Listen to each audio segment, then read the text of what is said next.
الحمد لله رب العالمين والصلاة والسلام على سيد المرسلين وعلى آله وأصحابه الطاهرين والمسلمين والمؤمنين كلهم أجمعين.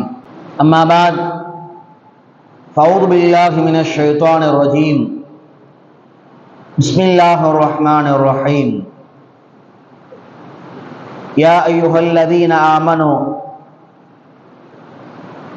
أوفوا بالعقود أحلت لكم بهيمة الأنعام إلا ما يتلى عليكم غير محل الصيد وأنتم حرم. وقال رسول الله صلى الله عليه وسلم: إن الحلال بين وإن الحرام بين وبينهما أمور مشتبهات أو كما قال رسول الله صلى الله عليه وسلم. புகழும் புகழ்ச்சியும் வல்லவனாகிய அல்லாஹ்விற்கு உரித்தாகட்டுமாக. எம்பெருமானார் ரசூலுல்லாஹி ஸல்லல்லாஹு அலைஹி வஸல்லம் அவர்களின் மீதும் அவர்களின் வாழ்வை அடிப்பெறலாது பின்பற்றி வாழ்ந்த சஹாபாக்கள், தாபிஈன்கள், தபா தாபியின்கள், நாதாக்கள், நல்லவர்கள், குறிப்பாக நம் அனைவரின் மீதும் அல்லாஹ்வினுடைய சாந்தியும் சமாதானமும் என்றென்றும் நின்று நிலவட்டுமாக என்று கூறி அந்த உரையை ஆரம்பம் செய்கிறேன். அஸ்ஸலாமு அலைக்கும் வரஹ்மத்துல்லாஹி வபரகாத்துஹு. சங்கை கொடுத்தான் அல்லாஹ்வின் அடியார்களே, இஸ்லாமிய மார்க்கம் இந்த உலகத்தில் தோன்றிய ஏறத்தாழ 1400க்கும் மேற்பட்ட வருடங்கள் ஆகிவிட்டது. இந்த எல்லா காலங்களிலும் இஸ்லாமிய மார்க்கம் என்பது அந்தந்த காலங்களில் மிகப்பெரிய வெற்றியை அடைஞ்சதும் மிகப்பெரிய ஒரு புரட்சியை கண்ட பாதை எது என்று சொன்னால், இஸ்லாம் கற்று தந்திருக்கக்கூடிய அந்த தனித்துவத்தை பாதுகாத்ததின் காரணமாகத்தான். இஸ்லாமிய மார்க்கத்திற்கென்றே தனித்துவம், இஸ்லாமியர்களுக்கு என்று இருக்கக்கூடிய தனித்துவமான அடையாளங்கள், அதுதான் எல்லா காலங்களிலும் இஸ்லாமியர்களை வாழ வைக்கக்கூடிய ஒன்றாக, கண்ணியத்தை தரக்கூடிய ஒன்றாக இருந்தது. உலகத்தில் எல்லாரும் ஒரு மாதிரியாக இருப்பாங்க, ஆனா இஸ்லாமியர்கள் அந்த விஷயத்துல வேற மாதிரி. ஏனாதான் இஸ்லாமிய தனித்துவம் அதுதான். உதாரணமா தொழுகை எடுத்துக்கொண்டால், தொழுகையை நின்றுட்டோம் அப்படின்னா யார்கிட்டையும் பேசக்கூடாது, யாரையும் பார்க்க கூடாது, சிரிக்க கூடாது, தூங்கக்கூடாது. இது மாதிரியான ஒரு கொள்கை கோட்பாடு உலகத்தில் எந்த மதமும் கொண்டு வர கிடையாது. வணக்கங்களில் தனித்துவம், வைக்கின்ற நோன்பில் தனித்துவம். எல்லா மதங்கள் விரதத்தை ஏற்படுத்தியிருந்தாலும் கூட ஒரு சொட்டு தண்ணீரை கூட வேண்டுமென்று நீ ஒன்னால் குடிக்க முடியாது என்ற ஒரு அழகான விரதத்தை ஏற்படுத்திய, நோன்பை ஏற்படுத்திய மார்க்கம் என்னன்னா இஸ்லாமிய மார்க்கம் தான். தனித்துவம், மற்றவர்களை போல அல்ல. ஹஜ்ஜுடைய வழிகாட்டுதல் எடுத்து பார்த்தோம் என்று சொன்னால், ஹஜ்ஜை பொறுத்திருக்க வரைக்கும் குறிப்பிட்ட நாளில், குறிப்பிட்ட நேரத்தில், குறிப்பிட்ட இடத்தை, சந்திக்க வேண்டிய இடத்தை சந்திக்க வேண்டியும், தங்க வேண்டிய இடத்தில் தங்க வேண்டும். உலகத்தில் இது மாதிரியான ஸ்ட்ரக்சர் வேறு எந்த மதத்திலையும் கிடையாது. அருமையான பெருமக்களே, அதே போலத்தான் முழு உலகமும் வட்டி ஆதரிக்கின்ற பொழுது, வட்டியை உயர்வாக பேசுகின்ற பொழுது, முதலாக வட்டி ஒரு கொடுமை, வட்டி மிகப்பெரிய சாபம், வட்டி உலகத்திலேயும் நஷ்டம், மறுமை வாழ்க்கைக்கும் நஷ்டம் என்ற ஒரு தேரியை கொண்டு வந்த மார்க்கம் என்னன்னா இஸ்லாமிய மார்க்கம். இப்ப எல்லா செயல்கள்ல என்ன விளங்குதுன்னா, இஸ்லாம் தனித்துவமானது, மற்றவர்களை பார்த்து காப்பி அடிக்கின்ற மார்க்கம் அல்ல. இந்த தனித்துவ கொள்கையின் மூலமாகத்தான் இஸ்லாமியர்கள் முழு உலகத்திலும் மிகப்பெரிய ஆட்சி அதிகாரத்தை அடைந்தார்கள், மிகப்பெரிய கண்ணியத்தை அடைந்தார்கள். அதுல ஒண்ணுதான் பாருங்க, உணவு கட்டுப்பாடு. எல்லா உணவையும் சாப்பிட முடியாது, ஹலாலாக இருக்க வேண்டும். இறைச்சியாக இருந்தால் பிஸ்மில்லா சொல்லி அறுக்கப்பட்டிருக்க வேண்டும். அந்த இறைச்சிகளில் மார்க்கம் சொன்ன இறைச்சியை மட்டும் சாப்பிட வேண்டும். வன விலங்கை சாப்பிடக்கூடாது, செத்தவைகளை சாப்பிடக்கூடாது, வேட்டையாடி இறந்தவைகளை சாப்பிடக்கூடாது. அருமையான பெருமக்களே, உணவக விஷயத்திலும் கட்டுப்பாடு ஏற்படுத்திய இஸ்லாமிய மார்க்கம் உலகத்தில் இதற்கு முன்பாக யாரும் ஏற்படுத்தாத ஒன்று. யாரும் சொல்லல. மனிதன் எப்படி இருந்தான்னா, உலகத்துல தன்னை தவிர மற்ற எல்லாவற்றையும் விரும்பியதெல்லாம் சாப்பிடலாம், எந்த கட்டுப்பாடு இல்லை. பன்றியை சாப்பிடலாம், நாயை சாப்பிடலாம், ஓநாயை சாப்பிடலாம், பார்க்கின்ற எல்லாவற்றையும் சாப்பிடலாம். ஆனால் உணவு விஷயத்தில் இதைத்தான் சாப்பிட வேண்டும், அதுவும் உனக்கு நீ சம்பாதித்த ஹலாலாக இருக்க வேண்டும் என்ற ஒரு அழகான தனித்துவத்தை கொண்டு வந்து இஸ்லாமிய மார்க்கம். இப்ப என்ன விளங்குதுன்னா, இஸ்லாத்தினுடைய மிக முக்கியமான சிறப்பம்சம் எல்லா விஷயத்திலும் தனித்துவமாக செயல்படுவது. இஸ்லாம் எல்லார் முன்னிலையிலும் அதிகமாக கவர்ச்சியாக்கப்பட்டதற்கு காரணமே என்னன்னா, அவர்கள் தனித்துவமானவர்கள். ரப்புல் ஆலமீன் என்ன சொல்கிறானோ, பெருமானார் என்ன சொல்கிறாரோ அதைத்தான் செய்வார்கள். உலகம் என்ன பாதையில போகுதோ அதை பார்க்க மாட்டாங்க. எல்லாரும் இந்த பாதையில போறாங்க, அந்த பாதையில போலாமா? முடியாது. இஸ்லாம் சொன்ன பாதையில போகணும். இப்ப இஸ்லாம் தனித்துவம் நிறைந்த மார்க்கம், அருமையான பெருமக்களே. ஆனால் சமீப காலங்களை பார்க்கின்ற பொழுது அந்த தனித்துவத்தை இழக்கின்றோமோ என்ற ஒரு பயம் ஏற்படுகிறது. குறிப்பா எந்த விஷயத்துல அப்படின்னா, உணவு சார்ந்த விஷயங்கள்ல மிகப்பெரிய ஆபத்துகள் ஏற்படுது. ஒரு உணவு ஹலாலா, முன்னாடி எப்படிப்பட்ட சூழ்நிலை இருந்துச்சு அப்படின்னா, நம்முடைய முன்னோர்கள் சஹாபாக்கள் சொல்லிவிட்டு தந்த பாடம் என்னன்னா, எந்த உணவில் கை வைப்பதற்கு முன்பாக விசாரிப்பார்கள், இது ஹலாலா, இது ஹராமா, எந்த அடிப்படையில் வந்தது, அது ஒரு நான்வெஜ் இறைச்சியாக இருக்குமே, அது ஹலாலா, ஹலாலாமே அறுக்கப்பட்டதா, இதை உணவை கொடுக்கக்கூடியவர் முழுக்க முழுக்க ஹலாலாக கொடுக்கிறாரா என்ற எல்லா கேள்விகளும் இஸ்லாமிய சமுதாயத்தில் இருந்த யதார்த்தமான ஒண்ணு. எந்த அளவுக்கு இருக்கும் அப்படின்னா, இஸ்லாமிய கலாச்சார பண்பாடுகள்ல ஒரு விருந்து ஏற்பாடு செய்யப்படுகிறது என்று சொன்னால் பகிரங்கமான முறையிலே பிரகடனம் செய்யப்படும், இந்த விருந்து முழுக்க முழுக்க அது ஹலாலாக செய்யப்படுகிறது, ஹலாலான காசை கொண்டு செய்யப்படுகிறது என்றெல்லாம் சொல்லப்படும்.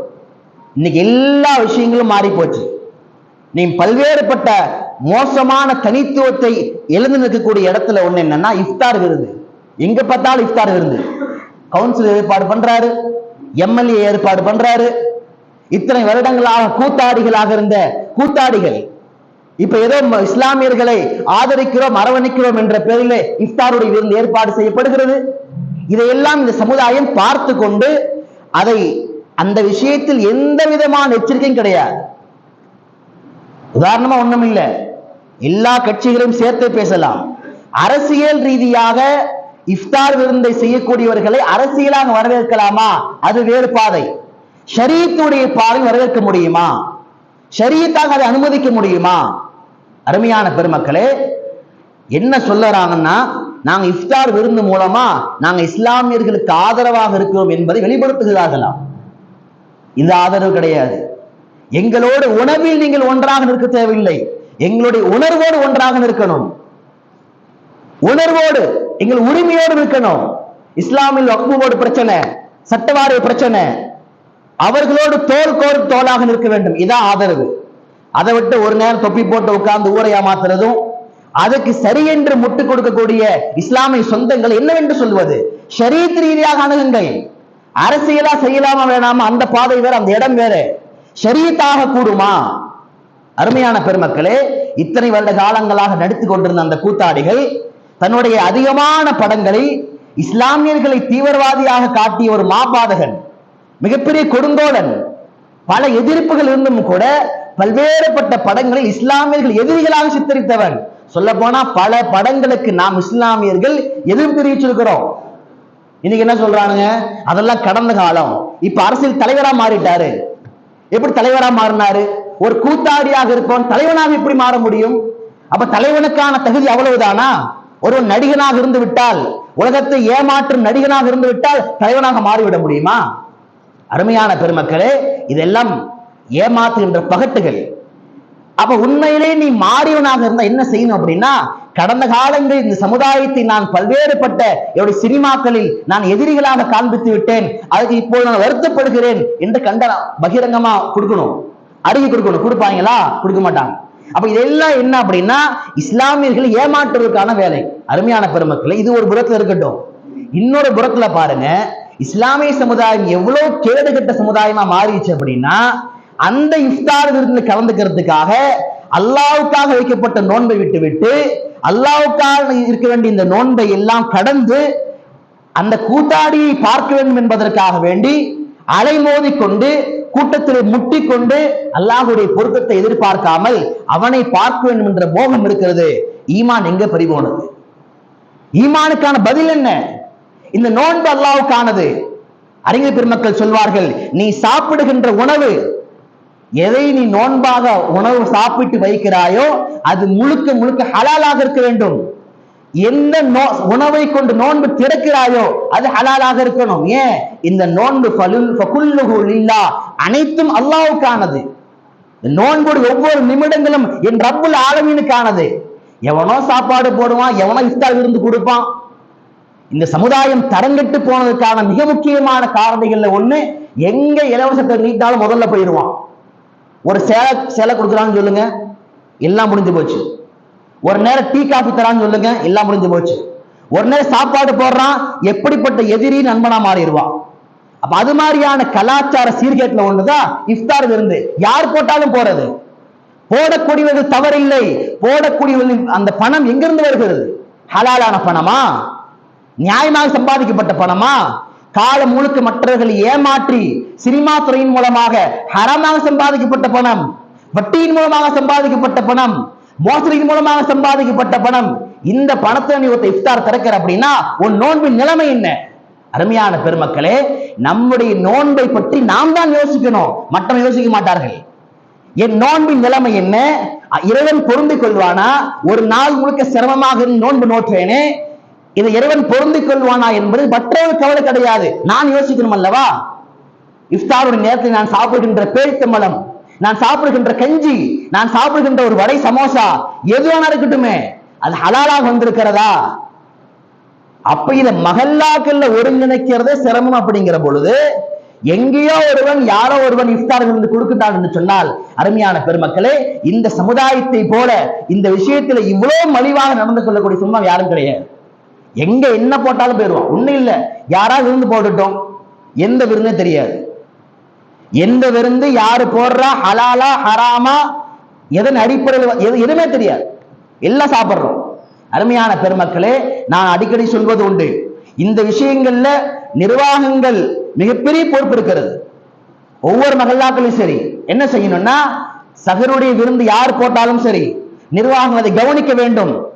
தனிநபராக போடுகிறாரா, அவங்க இடத்துல பேசணும், எங்க பாய் நீங்க போடுற முழு உணவு ஹலால் தானே, கேட்கணும், தவறு இல்ல. சஹாபாக்கள் கேட்டிருக்கிறார்கள், அதை கேட்டு உறுதிப்படுத்தணும். ஒட்டுமொத்தமான மஹல்லாவும் ஒரு உணவை சாப்பிடுது என்று சொன்னால் அந்த உணவு ஹலாலா என்பதை நிர்வாகமாய் தீர்மானிக்க வேண்டும்.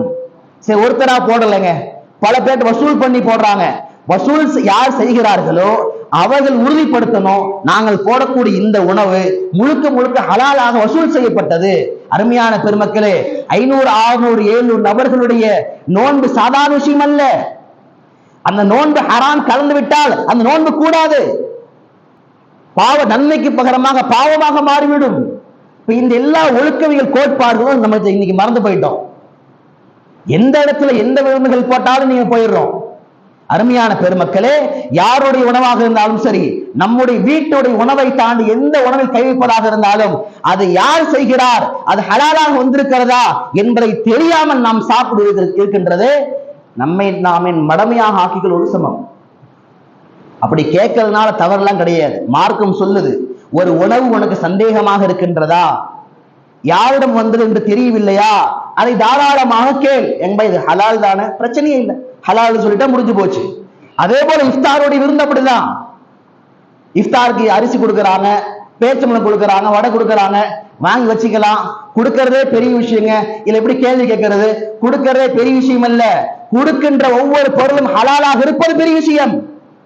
ஒருத்த காலையிலிருந்து இந்த மாலை வரைக்கும் நோன்பு வைத்து வருவானையானால், எங்கேயோ ஒருத்த வட்டியில சம்பாதிச்ச ஒருத்தன் யாரை ஏமாத்தி பொடிச்ச ஒருவனால ஒரு இஃப்தாரில் இருந்து நடக்குமையானால் அதனால் பாதிக்கப்படக்கூடிய மக்கள் யார்? அப்ப நிர்வாகங்களுக்கு என்ன பொறுப்புகள் மஹல்லாக்கள் இருக்கின்றதோ அதனோடு சேர்ந்த முக்கியமான பொறுப்புகள்ல ஒன்று இஃப்தார் விருந்தாக இருக்கட்டும், சஹராக இருக்கட்டும், அதை தீர்மானிக்க வேண்டும். ஹலாலாக இருக்க வேண்டும். அருமையான பெருமக்களே, காரணம் என்னன்னு சொன்னா, கிதாபுகள்ல நீ ஹதீஸ் கிதாபுல இருந்து ஹதீஸை படிச்சு பாருங்க. ஒரு மனிதனுடைய உடம்பில் ஹராம் செல்லுமையானால் அல்லாஹ் பாதுகாக்க, இபாதத்துகள் கூடாது, தொழுகை கூடாது, அவனுடைய துவாக்கள் கூடாது. எந்த அளவுக்கு அப்படின்னா, ஒரு மனிதனுடைய உடம்பிலே செல்லக்கூடிய உணவிற்கும் அவனுடைய இபாதத்திற்கும் சம்பந்தம் இருக்கிறது. அவனுடைய உணவுக்கும் உள்ளத்துக்கும் சம்பந்தம் இருக்கிறது. ஒருவன் ஹலாலாக சாப்பிடுவானேயானால், ஆகுமானவற்றை சாப்பிடுவானேயானால் அவனுடைய உள்ளத்தில் நல்ல எண்ணங்கள் பிறக்கிறது, நல்ல அமல்களுக்கான வாய்ப்புகள் கிடைக்கின்றது. ஹராமை சாப்பிடுவானேயானால் அவனுடைய உள்ளத்தில் கெட்ட எண்ணங்கள் பிறக்கிறது. அருமையான பெருமக்களே, ஃபுதைல் இப்னு இயாத் ரலியல்லாஹு அன்ஹு சொல்றாங்க, எவனுடைய உள்ளத்திலே தான் என்ன சாப்பிடுகிறோம் என்பதை முழுமையாக எப்பொழுதும் அறிந்து சாப்பிடுகிறார், ஒரு சின்ன கவலம் போனா கூட இந்த கவலம் யாருடையது, எதற்கானது, ஹலாலா என்பதை முழுக்க தெரிந்து சாப்பிடக்கூடிய ஒரு நபர், இன்னஹு கான சித்தியகன், இவர்தான் உண்மையானவர். ஏன்னா இபாதத் என்பது தொழுகையில் மாத்திரமல்ல, உணவிலும் இபாதத்தை கடைபிடிக்க வேண்டும். சுஃபியான் ஸௌரி ரஹிமஹுல்லாஹ் சொல்றாங்க, மிகப்பெரிய மாமேதை, ஒரு நபர் ஹராமை தர்மமாக கொடுப்பார் எனால், ஒரு ஹராம் தான் நல்ல காரியம் செலவு பண்றார், ஹராமான வருமானத்தை நல்ல காரியம் செலவு பண்ணுவார் எனால் சொல்றாங்க, சுத்தமான ஆடையை அசுத்தங்களால் கழுவியதை போல. நல்ல ஆடை தான், ஆனா அசுத்தங்களால் கழுவி கொண்டு வந்துட்டாரு. அருமையான பெருமக்களே, அதனால் ஹலால் ஹராமுடைய விஷயத்திலே மிகுந்த கவனங்களோடு இருக்க வேண்டும். பெருமானார் ஸல்லல்லாஹு அலைஹி வஸல்லம் ஹதீஸ்ல சொன்னார்கள், இன்னல் ஹலால பையின், ஹலால் என்பது தெளிவானது, வ இன்னல் ஹராம் பையின், ஹராமும் தெளிவானது. தெளிவா இருக்கிறதுனால நீ எதை சாப்பிடுகிறாயோ, சம்பாதிக்கிறாயோ, கொடுக்கிறாயோ அதை சரியாக சட்டமுறைப்படி செய். தெரியலையா, செய்யவே கூடாது. சில பேருடைய தகவல்கள்லாம் வந்துச்சு, ஜகாத்துடைய பணத்தை வைத்து சஹர் சாப்பாடு செய்வதாக. இந்த விஷயம் உண்மையா இருக்கலாம், பொய்யா இருக்கலாம். ஆனா இந்த சட்டம் எப்படி எடுத்துக்க முடியுமா? ஜகாத்துடைய ஒரு பணத்தை ஒரு பங்கு உள்ள கொடுக்கிறார், கூடுமா? அந்த சஹரே கூடாது. சாப்பிட்டவங்களுக்கு கூட, கொடுத்தவங்களும் கூடாது. ஜகாத்துடைய பணம் எங்க கொடுக்கணும்? ஜகாத்துடைய பணத்தை சம்பந்தப்பட்ட ஏழையை அவர்கிட்ட அதிகாரப்படுத்தணும். இந்த பணம் உனக்கானது, நீ ஒரு ஏழை, நீ முஸ்லீமாக இருக்கிறாய், நீ தகுதியான நபர், கண்ணியப்படுத்தி கொடுக்கணும். கொண்டு போய் பொது காரியம் செலவிட முடியுமா? கட்டாயம் செலவு முடியாது. பொது காரியங்களில் செலவிடப்படக்கூடிய தொகை ஏழைகளும் இருக்கலாம், பணக்கார பெருமக்களும் இருக்கலாம். எனவே அந்த இடத்திலே ஜகாத்துடைய பணத்தை செலவிட முடியாது. அருமையான பெருமக்களே, எனவே சஹருடைய ஏற்பாடு செய்யக்கூடிய பெருமக்களாக இருந்தாலும் சரி, இஃப்தாருடைய ஏற்பாடு செய்யக்கூடிய பெருமக்களாக இருந்தாலும் சரி, ஒன்றே ஒன்றுதான், அல்லாஹுடைய விஷயத்தில் எல்லோரும் பயப்பட வேண்டும். ஏன் அப்படின்னா, ஒரு நோன்பு என்பது மிக அமானிதமானது. ஒரு சிறுவருடைய ஒரு நோன்பு, ஒரு பெண்ணுடைய ஒரு நோன்பு, ஒரு ஆணுடைய வயோதிக நோன்பு, அதெல்லாம் அல்லாஹ்விடத்தில் உயர்ந்த விஷயங்கள். ஏனென்று சொன்னால், நோன்புகளுக்கு அல்லாஹ் நன்மை எழுதுவது கிடையாது, மாறாக அல்லாஹ் தன்னிடத்திலே உயர்ந்த தன்னை அர்ப்பணிக்கிறான். எனவே நோன்புடைய விஷயத்துல கவனமாக இருக்கணும். நான் பொதுவாக சொல்வது உண்டு, இதில் மற்றவர்களுக்கு, பொதுமக்களுக்கு பங்களிப்பு இருப்பதை விட தான் ஒவ்வொரு நபர்களும் அவர்கள் உணவு சார்ந்த விஷயங்களில் எங்கு சாப்பிட்டாலும் சரி, எந்த இடத்துல சஹர் நோற்றாலும் சரி, எந்த ஊருக்குனா நீங்க போகலாம், இஃப்தார் இருந்து யார் வேண்டுமானாலும் தரலாம். கொடுக்கக்கூடிய பணங்கள், அந்த உணவுகள் அது ஹலாலாக இருக்கின்றதா என்பதை ஆராய்ந்து கொள்ள வேண்டும். அருமையான பெருமக்களே, அதே போல மிக முக்கியமான விஷயங்கள்ல ஒன்று, அது போன்ற விஷயங்கள் தான் நம்முடைய உணவை, நம்முடைய நோன்பை புத்துணர்ச்சி உள்ளதாக ஆகும். ஒருத்தர் ஹலாலான சாப்பாட்டை நோன்பு வைக்கிறார் அப்படின்னா அவரால் அந்த நோன்பை கொண்டு நல்ல அமல் செய்ய முடியும். ஒருவருடைய உணவில் ஹராம் கலக்குமையினால் அல்லாஹ் பாதுகாக்க வேண்டும். அந்த உணவின் மூலமாக அவரால் எந்த நல்ல காரியங்களும் செய்ய முடியாது, மாறாக அவர் பாவத்தின் பக்கமாக இழுத்து செல்லப்படுவார். அதனால உச்சகட்டமான பேணுதல் வேணும். ஷரீஅத்துடைய சில விஷயங்களை சொல்லுவாங்க, மிகுந்த பேணுதல் தேவை. சின்ன தவறு செஞ்சால் அல்லாஹ்ட்ட பதில் சொல்லி ஆகணும். அபூபக்கர் ரலியல்லாஹு அன்ஹு முதல் ஹலீஃபா, அவங்கள்ட்ட ஒரு அடிமை இருக்கிறாரு. அந்த அடிமை மூலமாக ஒரு வருவாய் அபூபக்கர் ரலியல்லாஹு அன்ஹு வந்துட்டு இருக்குது. ஒரு நாள் எந்த வருவாய் தன் அடிமையின் மூலமாக வந்ததோ அந்த வருவாயிலிருந்து ஒரு உணவு தயாரிக்கப்படுது. அந்த உணவு கொஞ்சம் சாப்பிட்டுட்டு இருக்கிறாங்க. அபூபக்கர் ரலியல்லாஹு அன்ஹு சாப்பிட்றாங்க. சாப்பிடும்போது அந்த அடிமை சொன்னார், இந்த உணவு எங்க வந்து தெரியுமா? சொல்லிட்டு சொன்னாரு, நான் ஜாஹிலியாவுடைய அறியாமை காலத்தில் குறி சொல்லக்கூடிய பழக்கம் எனக்கு இருந்துச்சு. குறி சொல்றது பொதுவா ஷரியத்துல கூடாது, ஹராம். நான் அப்ப என்ன செஞ்சேன்னா, ஒருத்தட்ட தந்திரமா குறி சொல்லி ஒருத்தரை ஏமாத்தினேன். சொல்றாரு, ஹதீஸ்ல வருது, தந்திரமாக குறி சொல்லி ஏமாற்றினேன். அதற்கு பகரமாக ஒரு பொருளை ஒரு லாபத்தை அவன் எனக்கு கொடுத்து விட்டு சென்றான். அந்த லாபத்துல இருந்துதான் இந்த உணவு சமைக்கப்பட்டது. அபூபக்கர் சாப்பிட்டு இருக்காங்க உட்கார்ந்து. இதை சொன்னதா மாத்திரம் அபூபக்கர் ரலியல்லாஹு அன்ஹு அவர்கள் உடனே எழுந்து சென்று தன் வாயிலை விரலை விட்டு வாந்தி எடுத்தார்கள். ஹதீஸ் கிதாபுகள்ல வருது எந்த அளவுக்கு அப்படின்னா, ஃபகா குல்ல ஷைஇன் ஃபீ பத்னிஹி, அந்த வயிற்றிலே இருந்த எல்லாம், உணவு மாத்திரமல்ல முழு வயிறு சுத்தமாகின்ற அளவிற்கு முழுமையாக எல்லாம் வாந்தி எடுத்தார்கள். இதான் இறையச்சம். ஏன்? ஒரு அணு அளவு கூட அது உணவாக சென்றால், கிதாபுகள் ஹதீஸ்கள்ல வருது, அது ஒரு ஹராம், ஒரு அணு அளவாக இருந்தாலும் உள்ளே சென்று அது சதையாக ரத்தமாக வளருமையினால் அது நிச்சயமாக நரகத்திற்கு தான் செல்லும். கிதாபுகள் வருது. அருமையான பெருமக்களே, அதனால் நாம் நம்முடைய குடும்பத்தார்கள் நாம் சாப்பிடக்கூடிய உணவு, நோக்கக்கூடிய சஹருடைய உணவு, நோக்கக்கூடிய இஃப்தார் எதுவாக இருந்தாலும் அது பரிசுத்தமாக இருக்க வேண்டும். கொடுக்கக்கூடிய மக்களும் பரிசுத்தமானவற்றிலிருந்து முடிந்தால் கொடுங்கள். ஒரு ஹராமை ஹலாலோடு கலக்க வேண்டாம். அதுபோல இஃப்தார் இருந்து ஏற்பாடு செய்யக்கூடிய இந்த கூட்டாளிகள், அரசியல் கட்சிகள், யார் வேண்டுமானாலும் இருக்கலாம், பாகுபாடு இல்லாமல் சொல்ல முடியும். தயவு கூர்ந்து அது போன்ற இடங்களில் தயவு கூர்ந்து கலந்து கொள்ளாதீர்கள். மத நல்லிணக்கம் என்ற அடிப்படையிலே அரசியல் கட்சிகளை தாஜா பண்ண வேண்டும் என்ற அடிப்படையிலே அந்த பார்வையில் பார்ப்பது வேறு. நான் சொல்லக்கூடிய பார்வை என்னன்னா ஷரியத்துடைய பார்வை. ஒருவேளை அதில் ஹராம் கலந்திருக்கும் ஏனால் சாப்பிட்ட முஸ்லிம்களின் நிலை என்ன? யார் பொறுப்பேற்பா? யாரும் பொறுப்பெடுக்க மாட்டாங்க. அதனால நம்முடைய தனித்துவமாக இருக்கக்கூடிய அடையாளங்களால் தான் நம் காலம் முழுக்க வெற்றி பெற்றிருக்கிறோம். யார் என்ன சொன்னாலும் செய்யலாம், அவங்கள தாஜா பண்றதுக்கு, அவங்கள கைக்குள்ள போட்டு வச்சுக்கிறதுக்கு இதெல்லாம் பண்ணிதாகணும் அப்படிலாம் கிடையவே கிடையாது. நம்முடைய வரையறைக்கு உட்பட்டு, ஷரியத்துக்கு உட்பட்டு நாம் என்ன செய்ய வேண்டுமோ அதைத்தான் செய்ய வேண்டுமே தவிர எல்லா இடத்திலும் ஹராமையும் பொறுத்து கொண்டு மத நல்லிணக்கம் என்ற பெயரில் எந்த விதமான கலாச்சாரங்களும் கிடையாது.